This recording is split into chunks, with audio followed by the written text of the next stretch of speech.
In a surprising incident, thieves targeted a provision store owned by Mahadev in Gautama layout, Nanjangud. Instead of cash or valuables, they stole sacks of grains worth rupees 1.5 lakh. ಬರೋ ತನಕ 2 rolling ಶಟರ್ಲಿ ಒಂದು rolling ಶಟರ್ಗೆ 2 ಬೀಗನೂ ಇರಲಿಲ್ಲ.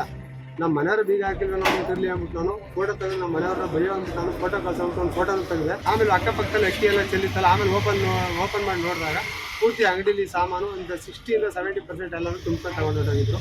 ಅಷ್ಟಾಗಿ ಗೊತ್ತಾಗಿ ಆಮೇಲೆ ಪಟ್ಟಣ police ಸ್ಟೇಷನ್ಗೆ ಹೋಗಿ ನಾನು ಕಂಪ್ಲೇಂಟ್ ಕೊಟ್ಟು ಬಂದ್ವಿ. ಈಗೆಲ್ಲ ಅವ್ರು ಮಾಜಾರು ಮಾಡಿ ಎಲ್ಲ ಮಾಡ್ತಾ ಇದ್ದಾರೆ. ಒಂದು 30,000 ರೂಪಾಯಿ ಅದು ಹೋಗಿದೆ. ಇನ್ನು ಬೆಲೆ ಅಂತಂದು ಈಗ ಶಾಂಪೂ ಐಟಮ್ಗಳು, ಕಾಸ್ಮೆಟಿಕ್ ಐಟಮ್ಸ್ಗಳು, ಮತ್ತು ಬೇಳೆಕಾಳು ಒಂದು ಅವು, ರೈಸ್ ಬ್ಯಾಗ್ಗಳು, ಮತ್ತು ಡ್ರೈ ಫ್ರೂಟ್ಸ್ಗಳು, ಈ ಥರ ಬೆಲೆ ಅಂತ ಸಾಮಾನು ಹೆಚ್ಚಿಗೆ ಒಂದು 70% ಎಲ್ಲ ತುಂಬ ತಗೊಂಡಿದ್ದೀವಿ. ಈಗ ಎಷ್ಟು ನಷ್ಟ ಆಗಿರ್ಬೋದು ಸರ್? ಒಂದು 1.5-2 ಲಕ್ಷ ಗಂಟೆ ಆಗಿರುತ್ತೆ sir. The Nanjangud town police have launched an investigation with PSI Basvaraju and his team inspecting the scene and employing fingerprint experts to catch the culprits.